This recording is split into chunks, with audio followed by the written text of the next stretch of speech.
दोस्तों आज हम पढ़ेंगे राजस्थान एक परिचय। तो राजस्थान के बारे में हम 3 किताबें पढ़ेंगे, राजस्थान की क्लास 6, क्लास 7 और क्लास 8। इसमें जो बेसिक पूरा दिया हुआ है राजस्थान के बारे में, और वो भी शॉर्ट में दिया हुआ है। आप अगर इनको कवर कर लेते हैं तो एग्ज़ाम में बहुत अधिक क्वेश्चन कवर हो जाएंगे, इसलिए हम इसको कवर कर रहे हैं। हम एक एक लाइन को पढ़ेंगे और समझने की कोशिश करेंगे, क्योंकि ये जो है बहुत शॉर्ट में लिखी गई है और एक एक लाइन बहुत इंपॉर्टेंट है इन किताबों की। सबसे पहले है एशिया विश्व का सबसे बड़ा महाद्वीप है, ये तो हम सब जानते हैं। अब हम इस महाद्वीप के दक्षिणी भाग में स्थित भारत देश में रहते हैं, यानी कि भारत देश एशिया महाद्वीप के दक्षिण में स्थित है। हमारा देश 28 राज्यों और 8 केंद्र शासित प्रदेशों का एक संघ है। अब जो हमारा राज्य है, हम कौन से राज्य में रहते हैं, तो हम रहते हैं राजस्थान में। और राजस्थान कौन सा है, ये इसका नाम तो राजस्थान है। हम जिस राज्य में रहते हैं, क्षेत्रफल की दृष्टि से यह भारत का सबसे बड़ा राज्य है। भारत के लगभग 10.41% भाग पर यह फैला हुआ है।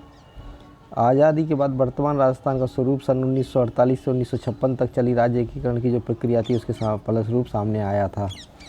यानी कि इसमें हमने क्या सीखा, पहले तो एशिया महाद्वीप है, उसके भारत कहाँ स्थित है, दक्षिण में। यानी एशिया में कहाँ स्थित है, एशिया में दक्षिण में स्थित है, एशिया में दक्षिण में है। दूसरा बात यह है कि हम कौन से राज्य में रहते हैं, हम रहते हैं राजस्थान में। राजस्थान भारत के किस में स्थित है, पश्चिम में। ये हम देख सकते हैं कि राजस्थान, ये रहा राजस्थान, और ये राजस्थान भारत के पश्चिम में। ये पूरब है, ये पश्चिम है। किसी भी नक्शे में हम दिशा देखते हैं तो उत्तर हमेशा ऊपर की तरफ होती है, दक्षिण हमेशा नीचे की तरफ होती है, पूरब दाईं साइड और पश्चिम बाईं साइड। तो ये हमारा राजस्थान है, वो पश्चिम में स्थित है। और राजस्थान का जो क्षेत्रफल है वो भारत का सबसे बड़ा राज्य है एक तो ये, और इसका क्षेत्रफल 10.41% पर, ये भारत के 10.41% भाग पर फैला हुआ है। जो वर्तमान स्वरूप है राजस्थान का, वो कब सामने आया था, मतलब कैसे बना है राजस्थान। तो पहले तो ये क्योंकि रियासतों में बटा हुआ था, तो 1948 से 1956 तक एकीकरण की प्रक्रिया चली थी। इस एकीकरण की प्रक्रिया के तहत ही राजस्थान ये 7 स्टेप्स में ये एकीकरण हुआ था। और 1 नवंबर 1956 को राजस्थान अपने वर्तमान स्वरूप में आ गया था। तो अब देखते हैं हम। अब जैसे इसमें क्वेश्चन पूछ रहे हैं कि राजस्थान की अंतर्राष्ट्रीय सीमा किस देश से मिलती है, तो वो मिलती है पाकिस्तान से। पड़ोसी राज्यों के नाम बताइए, उत्तर में कौन सा है, दक्षिण में कौन सा है, पूरब में कौन सा है। तो ये हम इसमें देख सकते हैं कि इसमें उत्तर में ये पंजाब है और हरियाणा है, उत्तर पश्चिम। इधर अपने पूरब में है जो यूपी है, और पूरब दक्षिण में, दक्षिण पूरब में कौन सा है, दक्षिण पूरब में अपना एमपी है, और इसके दक्षिण पश्चिम में गुजरात है। यानी कि मुख्य रूप से इसमें वह 5 राज्य हैं। एक तो पश्चिम में ये उत्तर में तो हो गया पंजाब, फिर उत्तर पश्चिम में हो गया अपना हरियाणा, और पश्चिम में हो गया यूपी, और पश्चिम अब ये हो गया दक्षिण पूरब में हो गया यूपी, दक्षिण पूरब में हो गया एमपी, और नीचे हो गया अपना दक्षिण पश्चिम में हो गया गुजरात। यानी गुजरात किस में है, दक्षिण पश्चिम। एमपी कहाँ है, दक्षिण पूर्व, और हरियाणा कहाँ है, उत्तर पूर्व। यूपी कहाँ है, पूरब में। ठीक है। अब हम इनके ज़िले देख लेते हैं, एक एक करके राज्य के जो ज़िले हैं। अभी जो फ़िलहाल जो अभी गहलोत जी ने अभी क्या किया है, घोषणा कर दी है, वो कर दी है 50 ज़िलों की घोषणा की है। 10 संभाग बन गए हैं टोटल अब।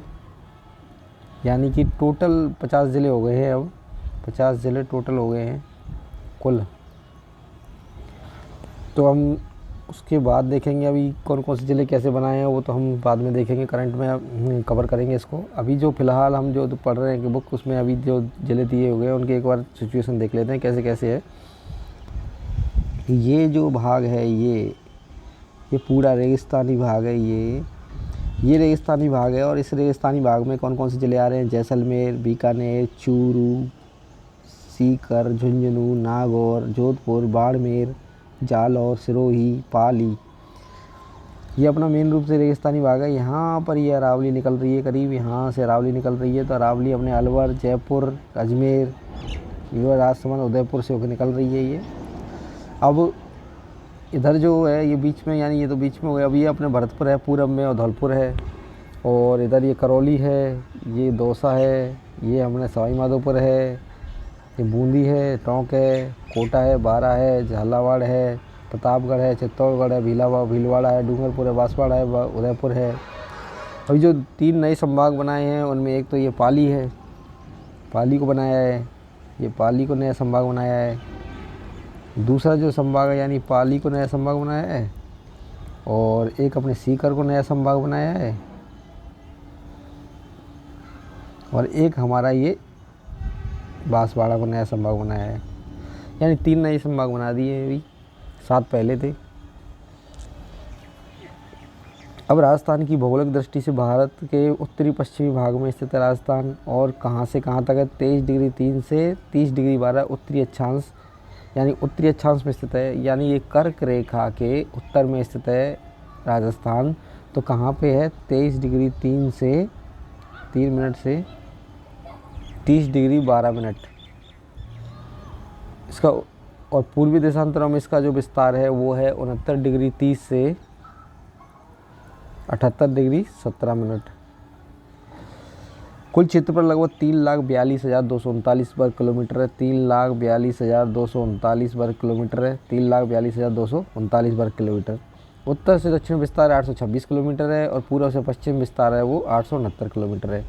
यानी उत्तर से दक्षिण विस्तार 826 किलोमीटर है। ये विस्तार कम है राजस्थान का, ये विस्तार राजस्थान का कम है, 826 किलोमीटर है। जबकि दूसरी तरफ ये जो विस्तार है पूर्व से पश्चिम, ये है 869 किलोमीटर।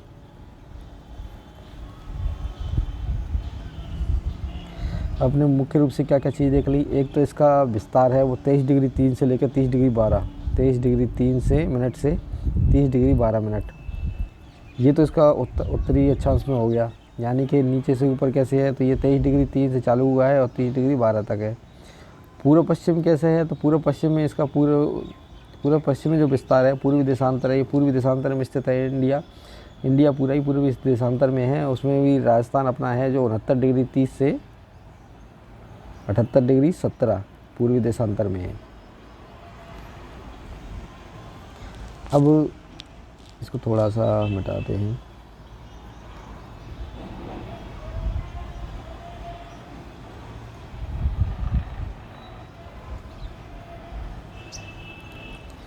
जिले और संभाग है, तो पहले जिले थे 33 थे जब ये किताब लिखी गई है उस समय। धौलपुर राजस्थान का सबसे पूर्वी जिला है, इसलिए राजस्थान में सबसे पहले धौलपुर में ही सबसे पहले सूर्योदय होता है और सूर्यास्त भी सबसे पहले होता है। 33 जिलों को 7 संभागों में बांटा गया था, जो कि अब के 50 ज़िले हो गए, और संभाग कितने हो गए, 10। अब जो पहले के ये संभाग दिए हुए हैं, जयपुर, जोधपुर, बीकानेर, अजमेर, कोटा, उदयपुर, भरतपुर। अब इसमें 3 नए संभाग और जोड़ने हैं हमको, वो अभी अस्तित्व में पूरी तरह से नहीं आ पाए हैं, अभी अस्तित्व में आएंगे, अभी तो केवल घोषणा हुई है। एक है पाली, एक है सीकर, एक है अपना बांसवाड़ा। पड़ोसी राज्य एवं देश कौन कौन से हैं, तो 5 पड़ोसी राज्य हैं राजस्थान के, पंजाब, हरियाणा, उत्तर प्रदेश, मध्य प्रदेश और गुजरात। स्थलीय सीमा लगभग 5920 किलोमीटर है। सबसे लंबी सीमा जो राज्य बनाता है वो मध्य प्रदेश है। सबसे छोटी सीमा है वो पंजाब के साथ है राजस्थान की। अब हम देख सकते हैं कि सबसे छोटी सीमा किसके साथ है, पंजाब के साथ।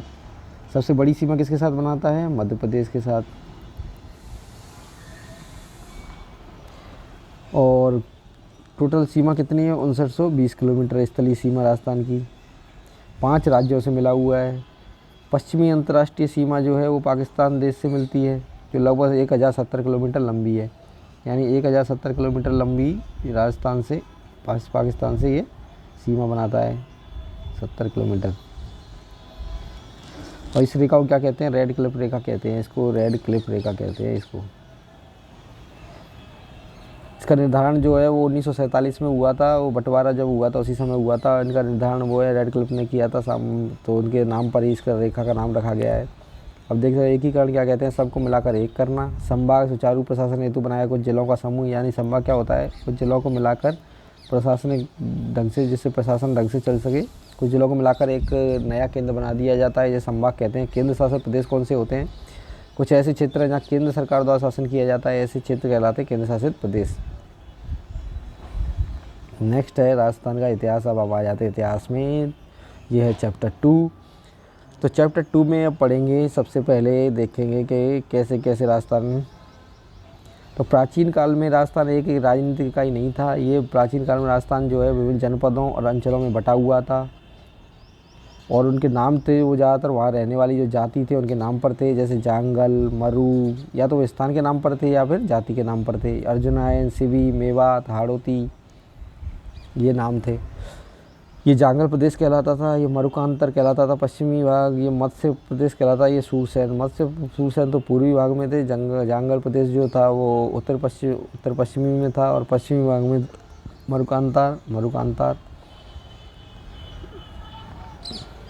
प्राचीन भारत में आर्यों ने क्या किया था कि छोटी छोटी बस्तियों को मिलाकर राज्य जनपदों का निर्माण किया था। राजस्थान के कई जनपदों को उल्लेख मिलता है महाभारत एवं संहिता ग्रंथों में। एक तो अब जनपद देख लेते हैं हम, एक है मरू। तो मरू पर ऋग्वेद सहित पौराणिक ग्रंथ रामायण, चरक संहिता, महाभारत, बृहद संहिता में मरू प्रदेश का वर्णन आता है। इसको एक तो इसकी कन्वर्ट चेंज कर लेते हैं।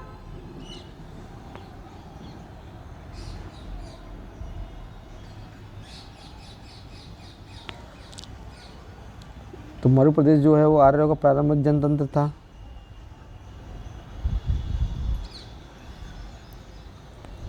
वर्तमान के कौन कौन से आते थे उसमें, बीकानेर, नागौर, चूरू, गंगानगर, जैसलमेर, बाड़मेर के कुछ भाग सम्मिलित थे। बालांतर इस क्षेत्र में कुछ विस्तार के साथ कुरु, मध्य तथा जांगल नामक जनपदों का निर्माण हुआ। यानी पहले जो आर्यों ने सबसे पहले जो प्रदेश था, आर्यों ने जो प्रारंभिक जनतंत्र था वो था मरू नाम से, जिसमें कि बीकानेर, नागौर, चूरू, गंगानगर, जैसलमेर, बाड़मेर, यानी जो जितने भी जो रेगिस्तान के क्षेत्र थे वो इसमें आते थे। कालांतर में जब समय बीतता गया तो कुरु, मध्य तथा जांगल, ये 3 जनपद उसमें आ गए थे, अस्तित्व में आए थे। तो जांगल जो था वो वर्तमान बीकानेर, नागौर एवं जोधपुर का कुछ भाग आता था। बीकानेर, नागौर, जोधपुर, यानी मरू में तो सभी आ रहे हैं, जितने ज़्यादातर जो ज़िले हैं, बीकानेर है, नागौर है, चूरू है, गंगानगर, जैसलमेर, बाड़मेर, इसमें जोधपुर नहीं आ रहा है। एक तो जैसलमेर भी नहीं आ रहा है इसमें, मरू में जैसलमेर तो आ रहा है, जैसलमेर, बीकानेर आ रहा है, नागौर और गंगानगर आ रहे हैं, चूरू और बाड़मेर आ रहे हैं। लेकिन जांगल देश में बीकानेर आ रहा है, नागौर आ रहा है और जोधपुर आ रहा है, यानी BJN। जांगल में कौन कौन आ रहे हैं, BJN, बीकानेर, नागौर और जोधपुर। इसकी राजधानी जो थी छत्रपति, जो इसका वर्तमान नागौर से प्रतीत होता है।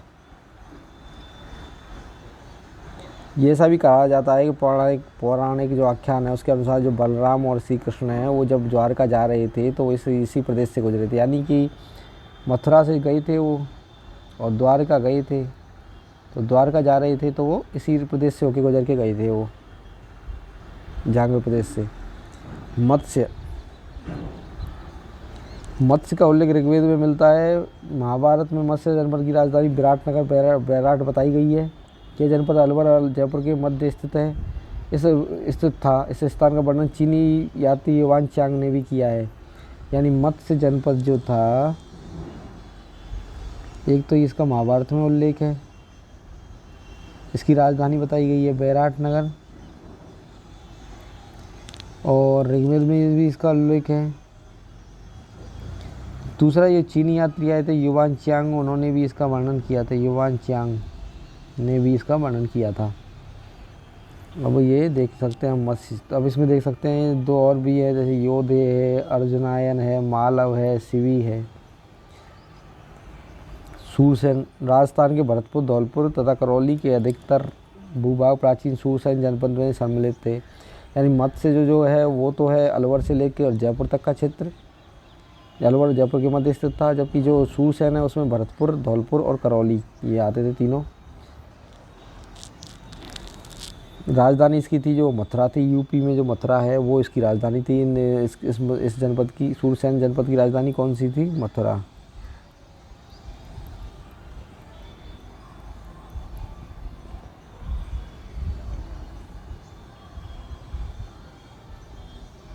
चौथी शताब्दी की यूनानी लेखकों ने सिकंदर के समय सूरसेन या सौरसेन का उल्लेख किया है। यानी यूनानी लेखक जो थे चौथी शताब्दी के, तो सिकंदर के समय थे, उस समय उन्होंने सूरसेन या सौरसेन का उल्लेख किया है। बयाना प्रशस्ति जो मिली है उसमें भी सूरसेन नामक राजवंश का वर्णन मिलता है। अब जब सिकंदर ने आक्रमण किया था तो पंजाब और जो टक्कर की जो जातियाँ थी कुछ उस क्षेत्र की, वो राजस्थान में आकर बस गई थी। साहस और शौर्य के लिए प्रसिद्ध मालव, सिवी, अर्जुनायन, इन जातियों ने क्या किया, अपने अपने जनपद बनाए।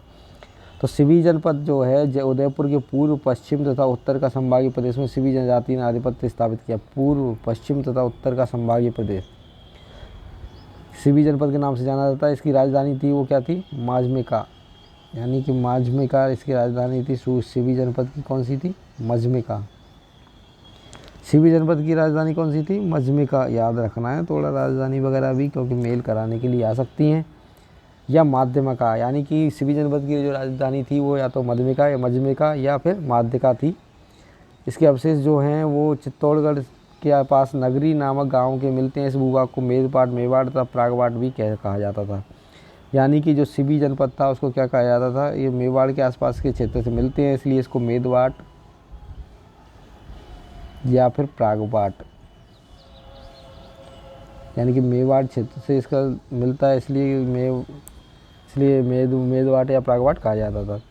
अर्जुनायन जो थी वो भी पंजाब से ही आई थी। ये जाति सिवी जनपद और मालव, सिवी, अर्जुनायन और मालव ये जातियाँ थी वो पंजाब से आई थी। भरतपुर अलवर प्रांत के जो अर्जुनायन अपनी विजयों के लिए प्रसिद्ध है। अर्जुनायन ने मालवों के साथ मिलकर विदेशी क्षत्रियों को परास्त किया था। ऐसा कहा जाता है कि अर्जुनायन जो जाति थी बहुत ज़्यादा सूरवीर जाति थी, और इन्होंने क्या किया था, इन्होंने मालवों के साथ मिलकर और जो विदेशी क्षत्रप थे, विदेशी जो आक्रमणकारी थे, उनको पराजित किया था। मालव जो थे, मालवों की शक्ति का केंद्र जयपुर के विराटनगर था। यानी कि अब अर्जुनायन हमने देख ली, अर्जुनायन कहाँ हो गया, भरतपुर और अलवर। और मालव जो हैं वो हैं जयपुर के निकट, वर्तमान में टोंक जिले में स्थित है। कालांतर में अजमेर, टोंक एवं मेवाड़ क्षेत्र तक फैल गए। यानी पहले तो ये जयपुर के निकट थे, फिर टोंक जिले में भी, फिर अजमेर, टोंक और मेवाड़ क्षेत्र तक भी फैल गए। टोंक, प्रतापगढ़, झालावाड़ का क्षेत्र मालव देश के अंतर्गत आता था। टोंक, प्रतापगढ़, झालावाड़ का क्षेत्र, यानी कौन कौन सा आता था, टोंक, प्रतापगढ़ और झालावाड़। टोंक, प्रतापगढ़ और झालावाड़ का क्षेत्र जो है वो मालव के अंतर्गत आता था। मालवों का दिग्विजय का यूप अभिलेख नांदशाह में लगा है। यानी मालवों ने कितनी विजय क्या की थी, इसके उनकी जो विजय गाथा को जो बताता हुआ जो एक अभिलेख है जिसका नाम है यूप अभिलेख, ये कहाँ लगा हुआ है, ये लगा है नांदशाह भीलवाड़ा में। यूप अभिलेख कहाँ लगा है, नांदशाह भीलवाड़ा में। अब यूप अभिलेख क्या बताता है, ये क्वेश्चन आ सकता है। तो यूप अभिलेख हमें बता रहा है, वो बता रहा है मालवों की विजय के बारे में। यानी यूप अभिलेख क्या बता रहा है, यूप अभिलेख ये क्या बता रहा है, मालवों की विजय के बारे में बता रहा है।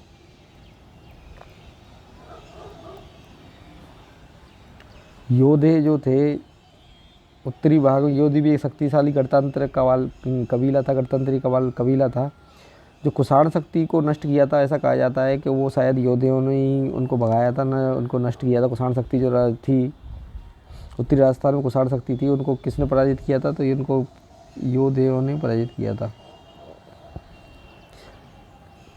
गुप्त काल में भी ये गणतंत्री व्यवस्था अपने अपने क्षेत्र में बनी हुई थी, लेकिन अर्ध आश्रित रूप में रखा था इन्हें गुप्त काल में। जब होड़ा आक्रमण हुए तो यहाँ की जो गणतंत्र जनपद की व्यवस्था थी उसको समाप्त कर दिया गया। बृहद संहिता नामक ग्रंथ में इनके पतन की चर्चा है।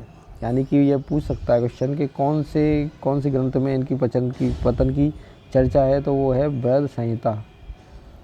बृहद संहिता नामक ग्रंथ में इनके पतन की चर्चा है।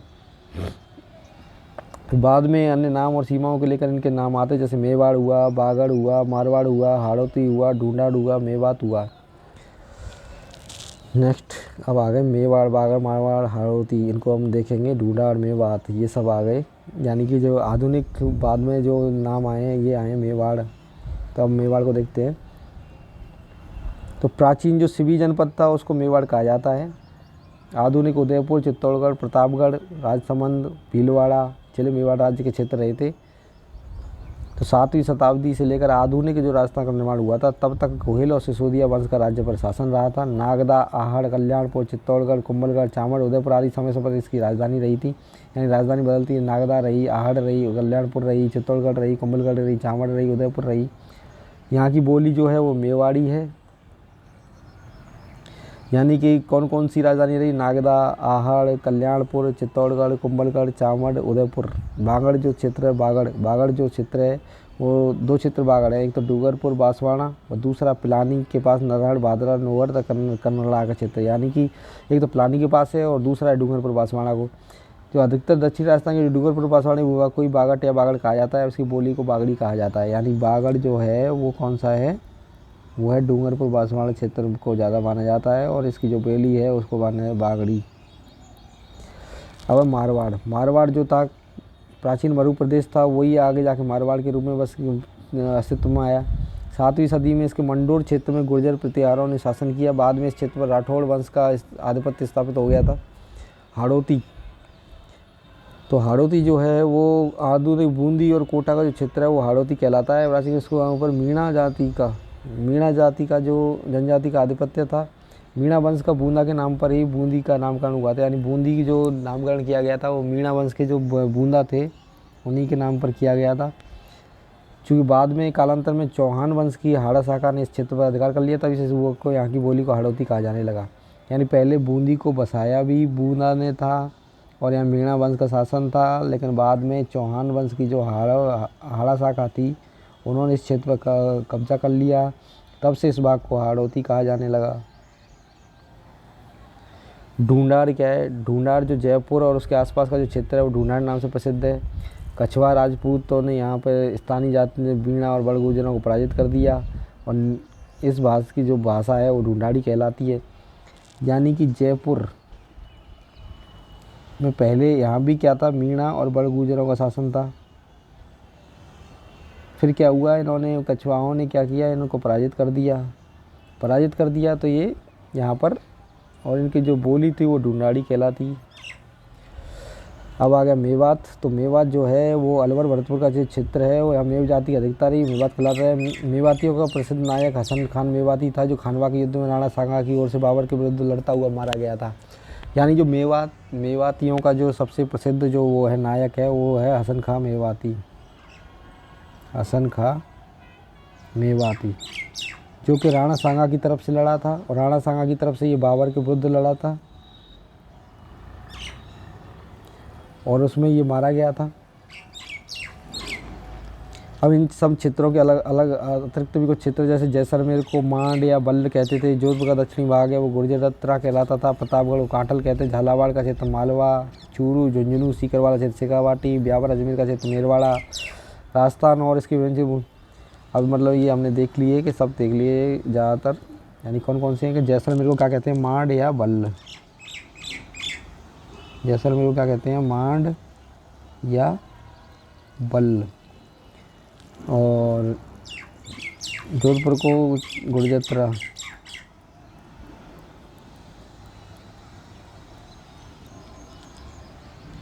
प्रतापगढ़ को कांठल और झालावाड़ का क्षेत्र मालवा।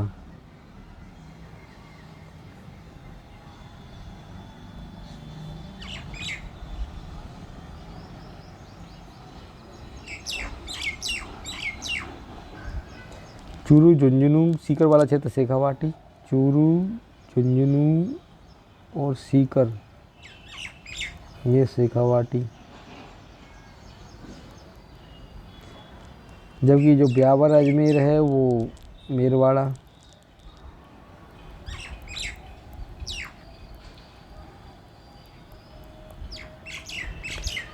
ठीक है दोस्तों, अब नेक्स्ट जो चैप्टर है वो अगले वीडियो में देखेंगे हम। तब तक के लिए नमस्कार। अगर आपको पसंद आता है तो चैनल को सब्सक्राइब कीजिए, शेयर कीजिए और कमेंट कीजिए। धन्यवाद।